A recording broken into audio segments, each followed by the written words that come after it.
virusnya HIV itu Human Immunodeficiency Virus. Jadi virus ini memang target utamanya adalah sel kekebalan tubuh kita. Banyak juga mitos atau fakta nih yang masih belum diketahui ayah bunda. Ketika seorang anak yang terinfeksi HIV itu, apakah dia aman dok untuk bermain dengan anak-anak lain yang tidak terinfeksi HIV dok?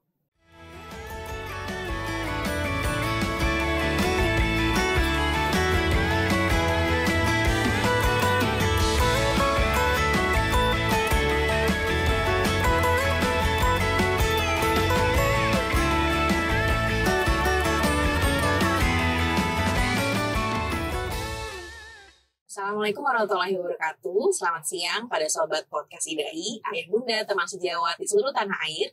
Senang sekali saya pada kesempatan kali ini, Dr. Andina Nirmala, spesialis anak, dapat menemani ayah bunda dan teman sejawat untuk langsung berbincang dengan narasumber yang ahli di bidangnya pada siang hari ini. Siang ini kita akan berbicara mengenai topik yang sedang hangat, yaitu mitos dan fakta mengenai anak yang terinfeksi HIV. Sudah datang di studio podcast IDAI, Dr. Dina Muktiarti, spesialis anak konsultan. Selamat siang, dokter. Selamat siang, Dr. Andina. Kabarnya baik, dok? Alhamdulillah, baik. Alhamdulillah baik ya, dok. Nanti kita akan izin bertanya ya, dok, supaya dokter mungkin bisa meluruskan mitos dan fakta yang mungkin kurang sesuai di masyarakat ya, dok, mengenai anak yang terinfeksi HIV. Ya. Jadi Dr. Dina Muktiarti menjalani pendidikan dokter umum dan spesialis anaknya di FKUI RSCM, kemudian menjalani fellowship di bidang pediatric allergy immunology di NUH Singapura, kemudian dikukuhkan sebagai konsultan alergi imunologi tahun 2013. Beliau juga aktif di organisasi profesi, salah satunya pada periode 2014 dan hingga 2021 merupakan ketua Satgas HIV IDAI, dan dari tahun 2021 hingga saat ini beliau merupakan salah satu pengurus UKK alergi imunologi IDAI, dan juga merupakan salah satu panel ahli pengendalian dan pencegahan HIV dari Kementerian Kesehatan. Baik, dokter.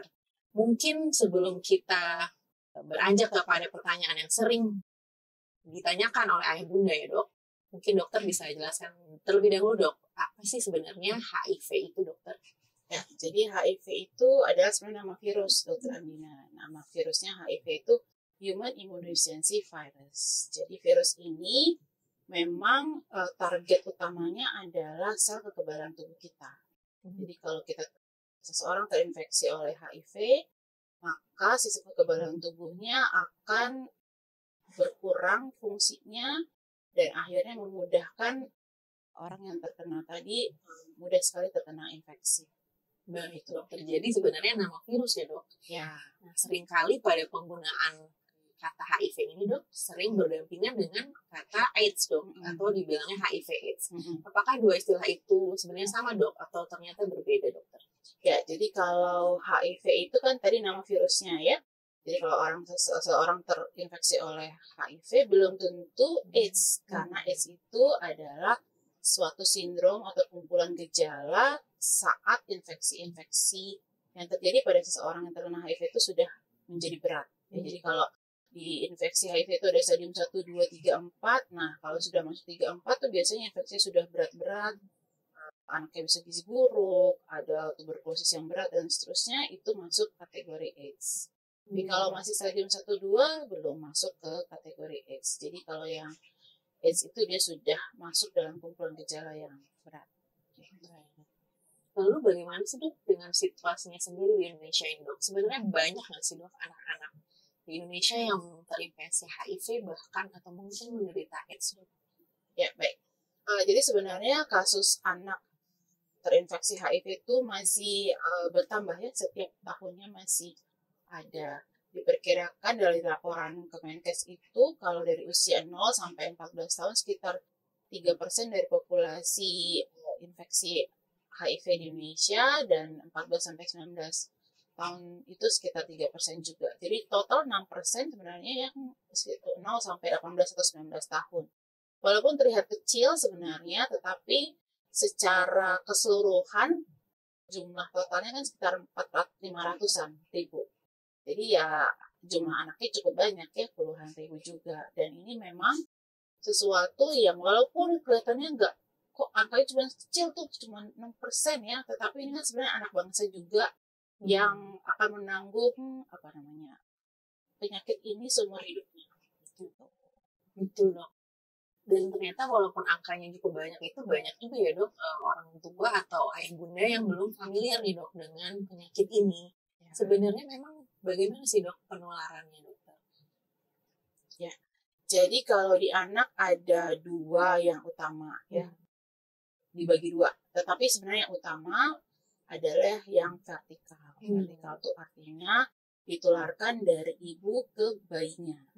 Itu sekitar 90% kasus pada anak masuk dalam kategori tadi. Sedangkan yang sisanya yang 50% itu terjadi akibat penularan yang horizontal, misalnya dari transfusi darah. Tapi itu dulu ya, kalau sekarang screening transfusi darah sudah sangat ketat, jadi sangat-sangat minimal kemungkinan untuk penularan HIV.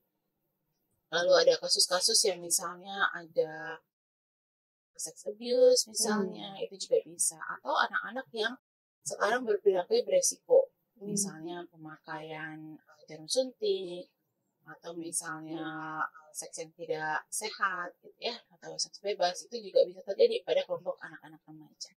Tetapi sebenarnya yang banyak kita bicarakan di kategori usia anak itu sebenarnya 90% lebih, itu tadi sekitar 90-95% yang ditularkan dari ibu ke anaknya.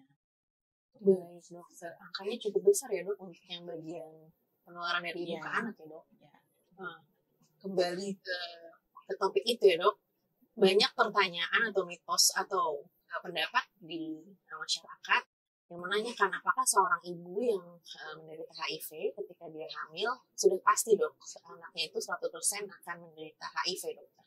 Ya, jadi tentunya tidak seperti itu ya, apalagi sekarang sudah banyak sekali usaha-usaha yang dikerjakan untuk dapat menurunkan angka transmisi. Dulu kalau misalnya seorang ibu terinfeksi HIV lalu tidak dilakukan tindakan pencegahan, maka risiko penularan bisa sekitar 50%.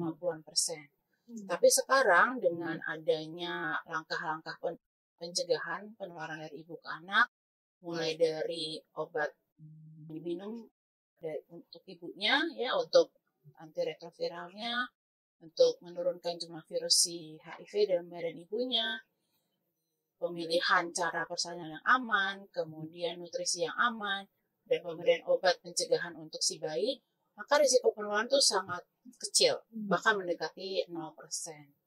Dan kalau kita lihat dari pelajaran negara tetangga seperti Malaysia dan Thailand, mereka sudah bisa melakukan eliminasi penularan HIV itu dari ibu ke anak. Jadi bisa sampai 0%.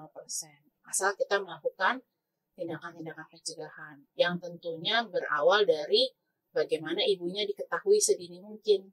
Nih, makanya kalau ada yang ibu hamil diminta sama dokternya cek HIV, harus mau gitu ya. Karena kadang-kadang kita merasa saya tidak beresiko misalnya ya, tapi tetap itu sebenarnya menjadi program wajib sekarang untuk dari pemerintah ya, bahwa setiap ibu hamil harus screening HIV, sifilis, hepatitis B untuk bisa mencegah penularan penyakit-penyakit tersebut ke bayinya.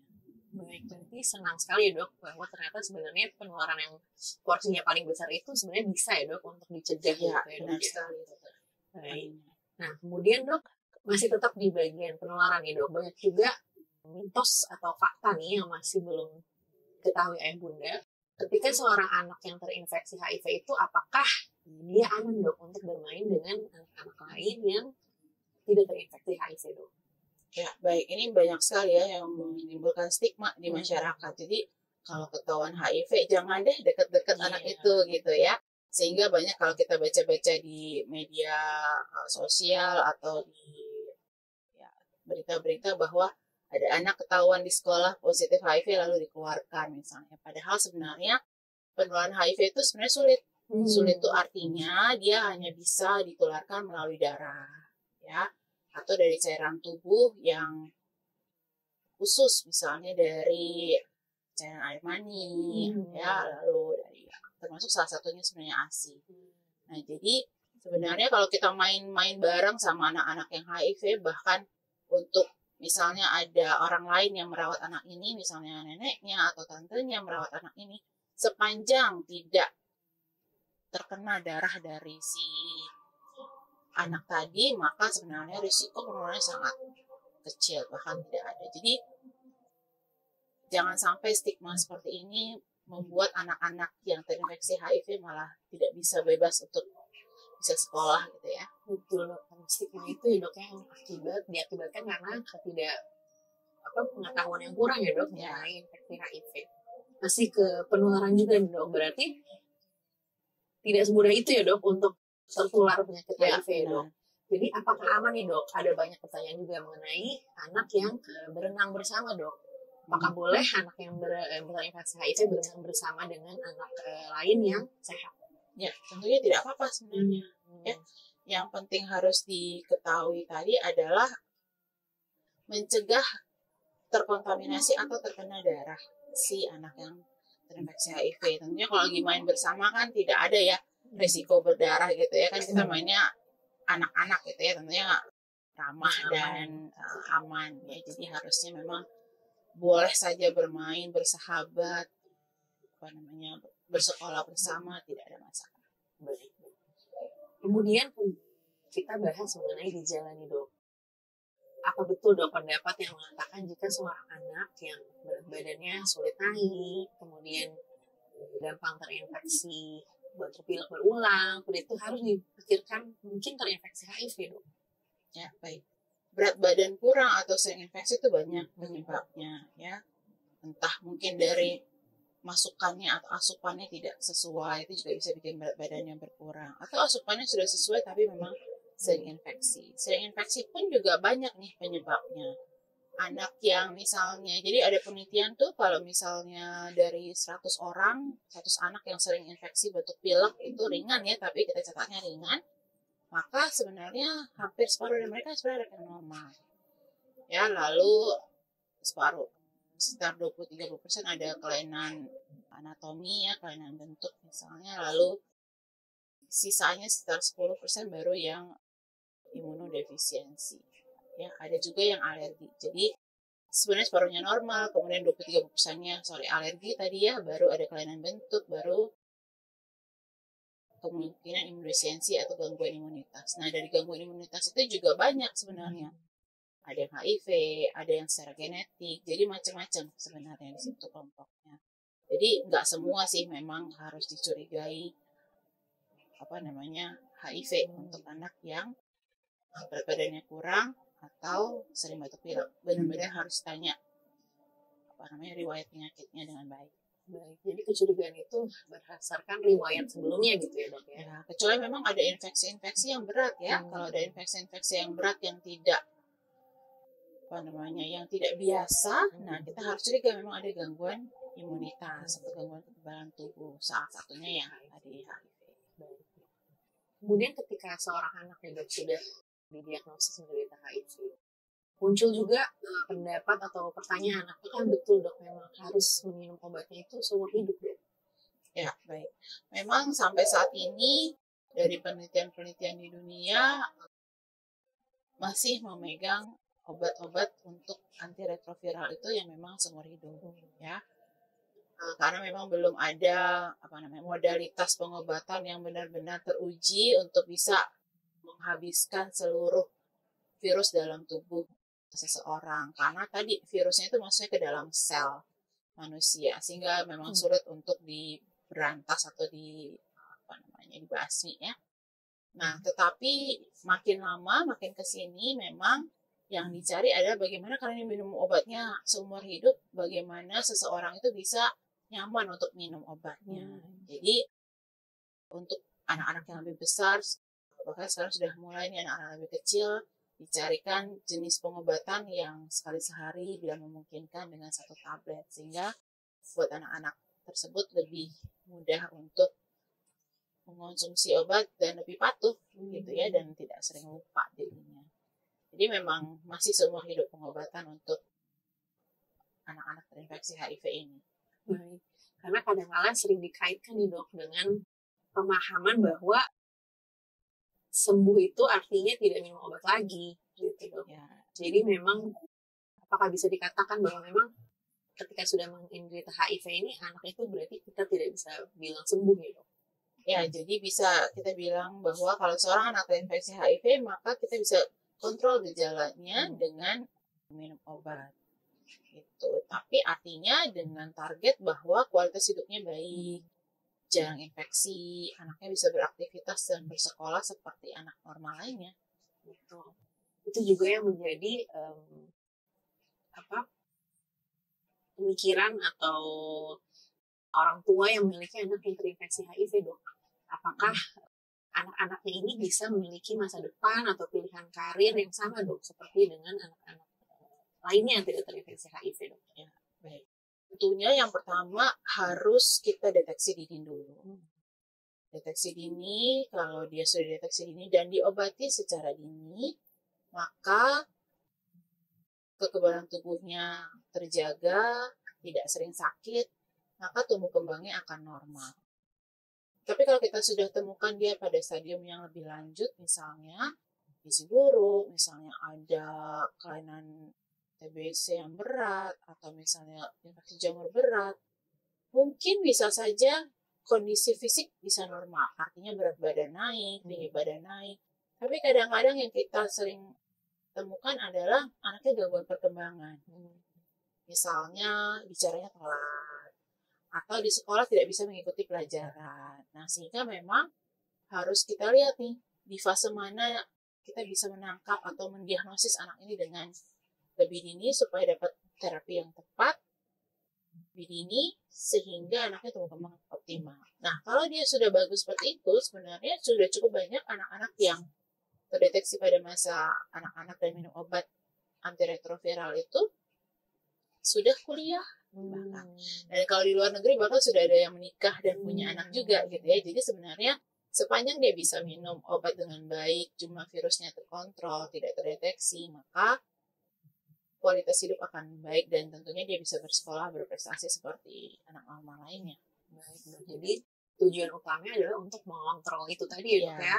Mengontrol sehingga kualitas hidupnya baik dan dia pun bisa berfungsi seperti anak normal lainnya, dok. Benar. Jadi kalau kita lagi poli itu kalau yang memang rajin kontrolnya nggak kelihatan sakit gitu ya.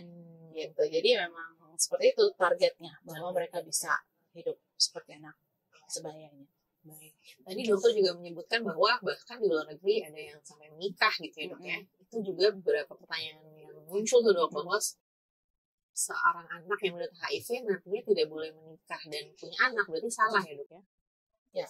Jadi balik lagi tadi ke penularan ya. Jadi kalau misalnya seorang anak sudah yang terinfeksi HIV pada masa kanak kemudian beranjak dewasa dan kemudian akan menikah, tentunya menikah bisa. Lalu apakah bisa punya anak? Tentunya bisa ya. Kalau ibunya yang positif, maka harus dijaga supaya jumlah virusnya negatif sehingga sepanjang kehamilan tidak akan menularkan ke bayinya. Tetapi kalau ayahnya yang positif, maka dijaga supaya pada saat berhubungan ayahnya juga jumlah virusnya tidak terdeteksi sehingga risiko penularan juga rendah. Kita mengenal istilah U equals U, yaitu undetectable equals untransmittable. Artinya kalau jumlah virusnya tidak terdeteksi itu di darah ya, Dokter Andina. Masalahnya si virus itu ada di sel. Jadi undetectable di darah itu equals dengan untransmittable. Terkait juga dengan darah. Jadi bila mereka minum obat bagus, jumlah virus terkontrol, insya Allah bisa menikah dan punya anak yang negatif. Justru anak yang terinfeksi HIV ini diharapkan bisa mengontrol, memiliki pengetahuan yang baik tentang penyakitnya dan bisa terjadi eliminasi ya, dok, pada semua pasien-pasien yang menderita HIV ya, dok ya. Nah, kembali ke anak-anak ini, dok, yang sudah terinfeksi HIV. Banyak juga kan, apalagi beberapa waktu yang lalu ada program BIAN nih, dok. Sebenarnya boleh nggak sih, dok, anak-anak ini mendapatkan imunisasi, dok? Oh, sangat boleh, Dokter Andina. Jadi imunisasi pada anak yang terinfeksi HIV itu sangat boleh ya. Pada anak yang biasanya kalau dia masuk sekolah dan bisa bermain dan bersekolah, tentunya pasti kondisinya baik ya, kondisinya sehat. Sepanjang dia kondisinya baik, tentunya boleh imunisasi. Bahkan mungkin sangat dianjurkan ya, dok. Sangat, karena sama. jadwal imunisasi untuk bayi ini sama dengan jadwal anak-anak yang tidak terinfeksi juga. Tadi juga dokter katakan bahwa ketika dia terkontrol, dia bisa memiliki mimpi yang sama, berarti artinya harapan hidupnya juga baik ya dok, anak-anak yang terinfeksi HIV ini? Ya, cukup baik ya. Harapan hidup cukup baik sepanjang tadi. Kata kuncinya ya terkontrol tadi ya, undetectable tadi, bahwa virusnya tidak terdeteksi. Nah, dikaitkan dengan kepatuhan minum obat. Ya, itu termasuk salah satu. Kadang-kadang kalau mereka sakitnya waktu bayi gitu nggak ngerasa kan pernah sakit ya. Jadi ketika dia umur SD gitulah, misalnya kelas 2, kelas 3 atau udah kegedean sedikit kelas 5, kelas 6, aku bosen nih gitu ya. Nah, nanti tuh ada ininya lagi tuh. Ada masalah baru lah istilahnya ya. Jadi kita harus bagaimana sih cara kita menyampaikan ke anak tersebut mengapa dia harus minum obat. Termasuk ketika kita tahu ini adalah waktu yang tepat untuk memberitahukan kepada si bayi bahwa atau si anak tadi bahwa dia terinfeksi HIV. Karena anak itu makin lama makin besar ya, remaja, kemudian dia harus bisa ngurus dirinya sendiri. Tentunya dia harus mengerti apa sakitnya, mengapa saya harus minum obat, sehingga kepatuhan minum obat itu datang dari dirinya sendiri, bukan karena disuruh orang tua misalnya gitu. Oke, jadi pemahaman terhadap penyakitnya itu ya dok ya yang harus dimiliki baik juga oleh anak yang menderita HIV. Ya, tantangan tersendiri juga ya dok ya. Benar. Ya. Oke, banyak soalnya yang masuk usia remaja sekarang. Kemudian sekarang berarti dokter sudah menegaskan ya dok bahwa sebenarnya penularan HIV tidak semudah itu ya dok. Ya. Berarti mungkin dokter bisa sampaikan ke orang tua yang memiliki anak-anak yang sehat, yang mungkin punya teman yang memiliki dokter terinfeksi HIV dok. Apakah mereka artinya bisa bersama di sekolah yang sama ya dok ya, dan bermain juga ya dok ya? Sangat bisa. Pada prinsipnya ini, kita punya ini apa ya, untuk virus HIV ini jauhi virusnya dengan cara kita berperilaku dengan baik lah ya, gitu ya, tidak mengambil perilaku beresiko gitu ya, termasuk untuk anak-anak remaja kita sekarang ya, yang sudah cukup banyak laporannya transmisi horizontalnya makin tinggi. Jauhi virusnya, tapi jangan jauhi orangnya ya. Justru orangnya harus dirangkul, karena semakin dia diusir dari atau disingkirkan dari teman-temannya atau dari lingkungannya, dia akan depresi, makin merasa saya nggak berharga, nanti makin udah saya nggak perlu minum obat gitu ya. Jadi memang dukungan tidak hanya keluarga sebenarnya untuk anak-anak ini, tapi dukungan lingkungan itu juga sangat penting. Jadi supaya anak-anak ini memang benar-benar bisa berkembang secara optimal. Karena banyak anak juga yang bisa berprestasi gitu. Jadi ketika terkontrol itu dia benar-benar bisa seperti anak yang tidak terinfeksi ya dok ya, bahkan sampai berprestasi. Baik dokter.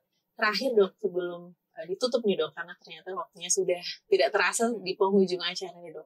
Tadi kan dokter bilang bahkan dari lahir itu sudah harus diberikan obat ya dok ya. Berarti sebenarnya obat ini cukup aman ya dok ya untuk diminum dari bayi, karena kadang-kadang orang tua tuh khawatir memberikan obat pada bayinya gitu dok. Ya, jadi tentunya obat-obat antiretroviral ini sudah melewati berbagai uji ya, termasuk uji keamanan dulu biasanya kalau obat. Kalau aman baru dikasih. Nah, baru kita lihat efektivitas. Jadi obat-obat yang diberikan kepada anak-anak terinfeksi HIV ini tentunya sudah teruji keamanannya, bahwa dia harus bisa dikonsumsi seumur hidup atau jangka panjang. Tentunya dengan syarat pasti dokternya minta nih kontrol beberapa hal, karena memang pasti harus lihat ada efek samping ke organ atau tidak gitu. Tapi kebanyakan sih aman. Tidak ada banyak masalah. Ya ada beberapa yang alergi tetapi dengan mudah dikenali dan ditangani, lalu kita ganti obatnya dan aman untuk selanjutnya. Baik. Terima kasih banyak nih dok atas waktunya dan pencerahannya ya dok. Sudah meluruskan banyaknya mitos nih ternyata yang dipahami oleh ayah bunda yang mungkin akibat tidak kurangnya pengetahuan mengenai infeksi HIV. Mungkin dokter Dina bisa memberikan penutup atau take home message dok untuk ayah bunda dan sejawat yang menonton dokter. Oke, baik, terima kasih dokter Andina. Jadi sobat podcast Idai, kita tahu bahwa angka infeksi HIV pada anak di Indonesia masih bertambah terus setiap tahunnya. Untuk itu, pertama saya anjurkan untuk setiap ibu hamil dapat melakukan screening HIV semasa hamil. Apabila positif, karena ada langkah-langkah yang bisa dikerjakan untuk mencegah penularan ke bayinya. Itu yang pertama. Jadi makin kita dini mendeteksi ibunya HIV, makin besar kemungkinan kita untuk mencegah penularan. Tapi bila anaknya sudah terinfeksi HIV, maka pemberian antiretroviral atau obat-obat untuk HIV-nya sangat diperlukan, diminum secara teratur dengan kepatuhan, memang harus seumur hidup. Tetapi dengan obat-obat tersebut, angka kesintasan atau angka ketahanan hidup atau harapan hidup anak-anak HIV ini sangat panjang, dan sehingga anak-anak ini bisa bermain, bersekolah, dan berprestasi seperti anak-anak sebayanya.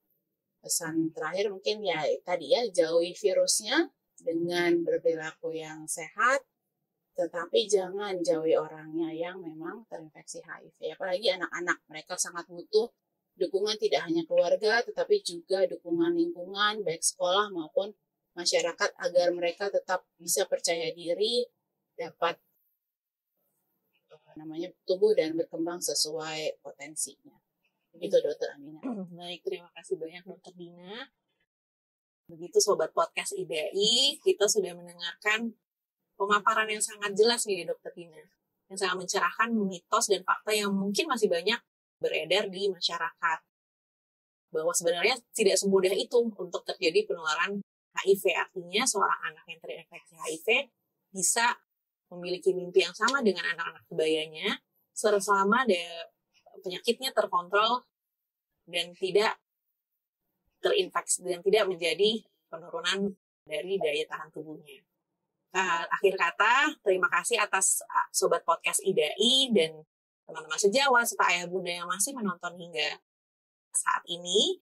Jangan lupa untuk like, subscribe, dan komen jika memang senang dengan podcast ini. Dan sebarkan juga ke seluruh teman-teman sekalian agar bisa mendapatkan informasi yang sama, terutama pada topik ini, yaitu mengenai infeksi HIV pada anak.